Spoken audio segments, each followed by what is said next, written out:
So, there are a few things that I would like to share with you today, but I need to choose one of them. But we start with one important phrase from Buddha, in which Buddha says, Danyi dagi gönyayin, danyi dagi drayanyin. I am my own. Danyi dagi gönyayin means I am my own protector.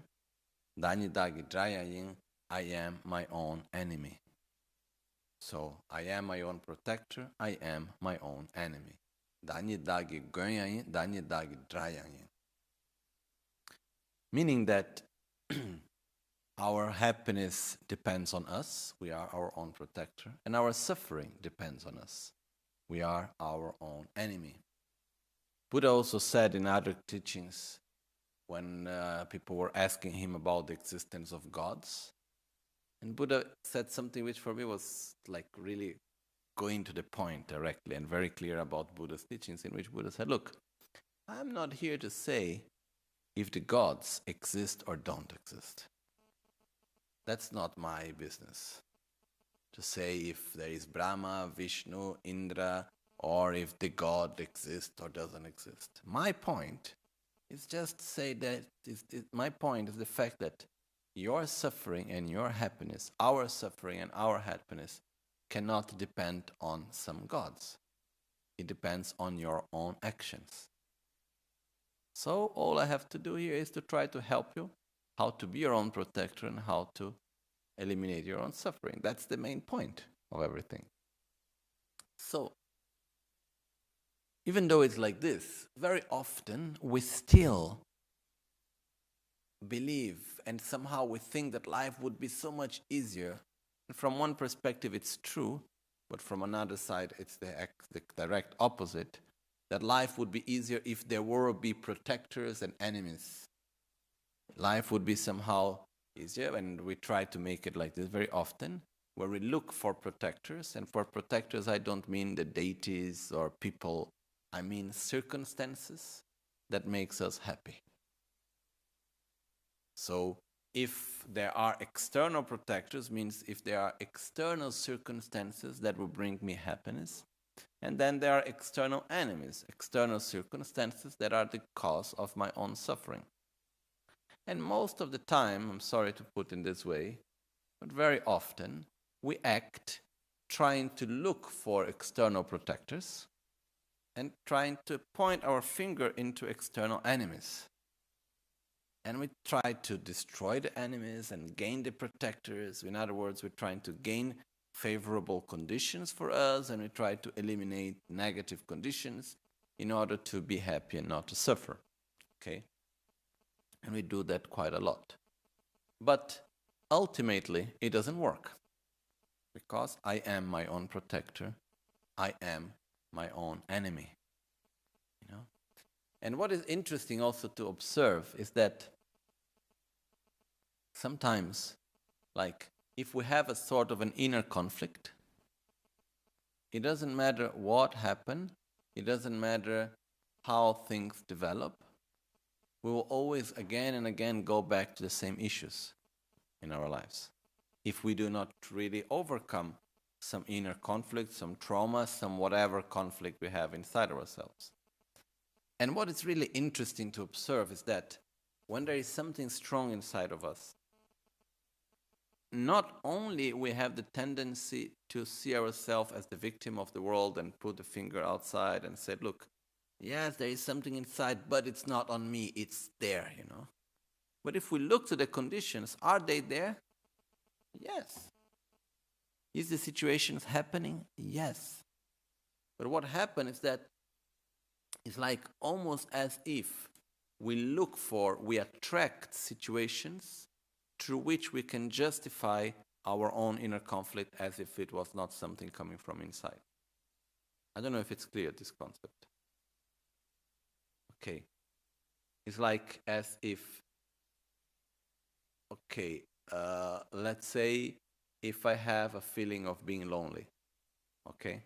Or if I have a feeling of being the victim of something, I will end up putting myself into situations in which I am the victim.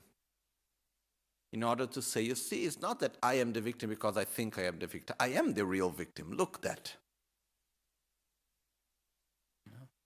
So we end up somehow putting ourselves into situations which are concrete, but it's something that comes from inside ultimately. So the question is, are we influenced by external conditions? Sure, no doubt. But if we really look well, who is the real boss? External conditions or our internal state? The internal state. Because the real changes in life come from inside to outside. That's what I have seen. The outside can help us to make the inside change. This is also true. And depending on the conditions where we are, this can influence us on a different way. So both sides exist. But ultimately, we are our own protector. We are our own enemy. This doesn't mean that we are not influenced by external conditions. Yes, we are. But ultimately, we are our own protector. We are our own enemies. Okay? So, now let's go to one other point connected to this. So,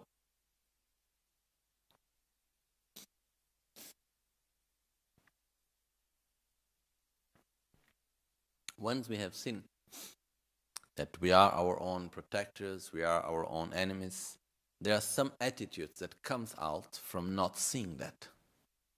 Okay? Basically, what happens is the following. Whenever we experience a sensation of pleasure, a situation through which we experience pleasure, or when we experience a situation through which we experience suffering, our tendency is to see this situation by itself as the main cause of our happiness or the main cause of our suffering, without understanding, without being aware that actually there is a whole interdependence, and us as observers, we are one of the main parts of the whole thing. So, for example, normally, whenever we experience anything, there are many parts which are included in it. So, there is the sense. Normally we say that sensation comes through contact. And we could say that our sensation comes mainly through contact and through discernment. So basically contact is what? It's the union of the sense object, what is outside, the sound, the shapes, the forms that we see with our eyes, the sounds that we listen, the touch, and the smells and the taste and so on, all the external objects, the objects of our senses. There is the sense power, which is our own direct senses. Then there is the sense consciousness. So there is sound, I, and I sense power, and I sense consciousness. Then there is the discernment. The discernment is where we give a name to that object. Is where we project our own expectations, our own emotions, our own traumas or whatever, is whenever we project it on it. Okay? And then from that we have a sensation. But normally, whenever we have a sensation of pleasure, where do we project the sensation of pleasure? Into the whole process or just into the object? Normally we go to the object. So what do we develop towards that object? Attachment and desire. Because that makes me happy. That's my protector. And whenever there is a sensation of suffering, what do we do on the other side? Are we aware of the whole process through which we suffer? Or we just project on the object? The object mostly. And then what happened? You are my enemy. I have aversion towards you. So, we end up relating to the world as if we were the victims, as if, okay, this makes me suffer, that makes me suffer, and sometimes we go into also conflict within ourselves, because we see that there is the same situation that at one moment makes us suffering, another moment makes us happy, and then what is I'm supposed to do here? Because we do not take into consideration the whole rest that makes our own experiences. Our own experiences are not made only of the external conditions. Our experience is like wearing glasses. And let's say one day we put green glasses, the other day we put red glasses, and then, oh, it's different. Sure, it's different because we are different. And we are unable to experience anything independent of ourselves. And depending on how we are, we fully influence the experience that we live. So, normally we don't take that into consideration. We don't take ourselves into consideration. We don't take our mind into consideration, our emotions, our traumas, and everything else in our own perception of reality. And so what happens, we create a sort of a dependence with the external condition, in which we believe that, okay, that's what is going to create me happiness, that's what's going to create me suffering. So from that aspect, we develop 3 forms of attachment or desire, which are also called the 3 forms of suffering that we mostly have, which is, first, we don't want to be separated from objects of attachment. Okay? So whenever there is something that I see as that what is making me happy, my glass, my water, I like it, it's good for me. What happened? I don't want to be separated from it. But is there anything, any object of attraction that we can always be together, that inevitably one day we will not be separated from it? No. So what happened? At some point I need to be separated from the object of attachment, and then I suffer. The second type is the attachment to the fact that I must gain the objects of desire. So it manifests as the suffering of not gaining the object of desire. I want something and I cannot have it. I suffer because of that. And the third suffering is the suffering of needing to enter in contact with the object of aversion. Okay? So if we look, we can somehow even take, I would say, all our sufferings, and we can put into these 3 categories. Our whole life, it's everything running around, most of the times, I'm sorry to put it in this way, but great deal of our life is just trying to not be separated from objects of attraction, of attachment, finding ways to gain the object of desire, and avoiding objects of aversion. But the true fact is that it doesn't work. Because we don't take into consideration the observer. So, taking into consideration the observer, remembering that I am my own protector, I am my own enemy, we understand these 3 sufferings from a different perspective, which is, we do not suffer because we need to be separated from the object of attachment. We suffer because we have attachment towards the object that we need to be separated from. Because inevitably we need to separate from things, right? Inevitably we need to be separated from things. And this is how things are. This is the nature of reality. This is the nature of things.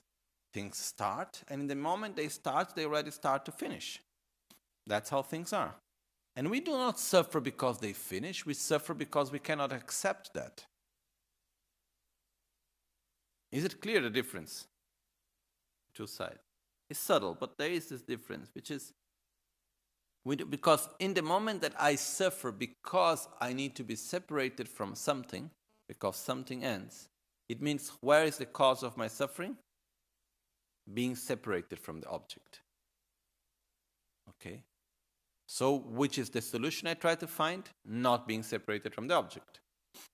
Okay? If we look more deeply, why do we actually suffer? Because we are attached to the object that we need to be separated from. Because we do not understand and we do not accept the impermanence of that object. Okay. So where is the solution? If the cause of my suffering is being separated from the object, the solution is not being separated from the object, which is impossible. If the cause of my suffering instead is because I am attached to what I need to be separated, what is the solution? Not being attached, which is possible.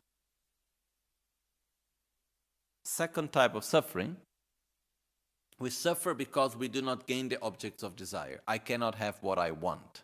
And this actually is the main point which I wanted to talk today, which is how we sometimes become slaves of our desires and our wants, and how much we suffer because simply I want this and I want that and I want that and I cannot have what I want, and finally here I am and I am the victim of the world because I cannot have my blue car like this and like that or this or whatever, you know. We just put something in our mind, that's what I want, and until I cannot have it, I'm not going to be happy. And if we really look, most of the times, we have more than enough of what we need. We have more than enough for what we would need to be happy. But because we want more, we are not happy. Because when we want something, we feel that we suffer because we cannot have what we want. And then again, that's normally what we say, no? Why am I suffering? Because I cannot have what I want. But if we analyze, we will see that actually it's the opposite way. We do not suffer because we cannot have what we want. We suffer because we want what we cannot have. It's clear the difference, right? Because, again, is it possible to gain everything that we want? No. So, if the cause of my suffering, if I suffer because I cannot have what I want, then there is no solution for that. Because I cannot have everything that I want. Also because the more I have, the more I want.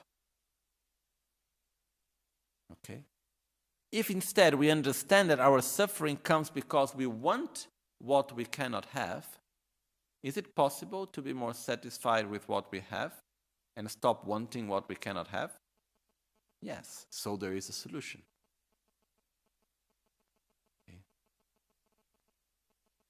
If there is something that creates a positive interdependence which brings us pleasure and happiness, wonderful, you know. Nothing against it.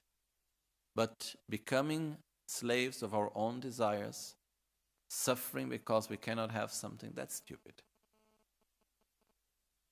Okay. The third point is we suffer because we enter into contact with objects of aversion. That's how we see it normally. I don't like that and I need to be with it. I don't like that and I need to talk with him. I don't like that and I need to eat it. I don't like this and I need to do it. You know, they have an object of aversion and we suffer because we enter into contact with objects of aversion. Is it possible to avoid completely entering in contact with any object of aversion? To protect ourselves in a way that we never enter in contact with any object of aversion, is that possible by any means? No. But instead, if we understand that we do not suffer because we enter in contact with the object of aversion, we suffer because we have aversion of the objects that we enter in contact with. Is it possible to change our aversion? Yes. So it's possible to eliminate that suffering. So here, again, from this perspective, we see again, I suffer because I have attachment of what I need to be separated with. I am my own enemy. I can eliminate that suffering by dealing with my own attachment. I am my own protector. I suffer because I desire what I cannot have. I am my own enemy. I eliminate my suffering by being satisfied with what I have and not wanting what I cannot have. I am my own protector. I suffer because I have aversion of the objects that I enter in contact with. I am my own enemy. I eliminate that suffering by developing compassion and by entering in contact, not having more aversions of the situations and objects and people I need to enter in contact with. I am my own protector.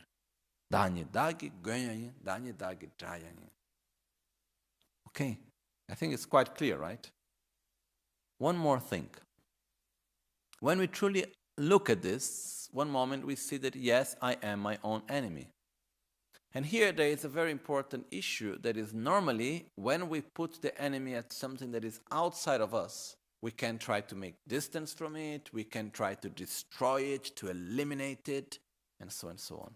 But when we are our own enemies, we cannot do that. We cannot make distance of ourselves from ourselves. We cannot eliminate ourselves and treat ourselves with violence. We can try to do that, but it's not going to work at all. We have no other choice other than embracing ourselves, embracing the enemy, and helping it.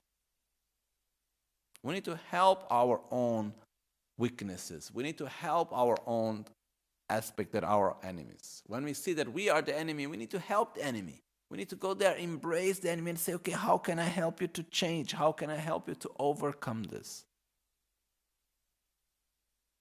And not just going against one's own self. It's clear that, no?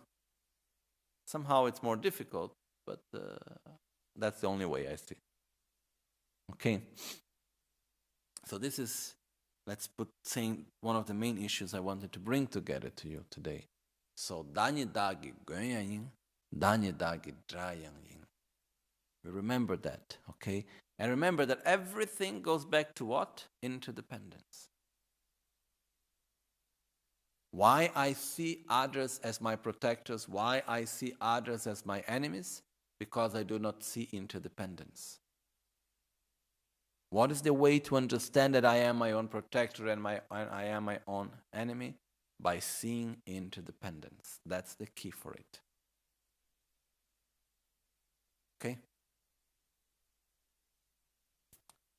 So, as we say, I am my own protector, I am my own enemy. It's incredibly beautiful when we see that only in these two verses of Buddha, we can see the meaning of emptiness. It shows us the meaning of emptiness. It shows us interdependence. It shows us the Four Noble Truths. So many things are just within these two lines. No? So just we need to remember and to try to bring it also to our lives. Okay? Chetsun lame kutse rapten chi namkar tinle chochur gepadang losan tempe dreme sasumgi drowe musel tatu ne gyurchi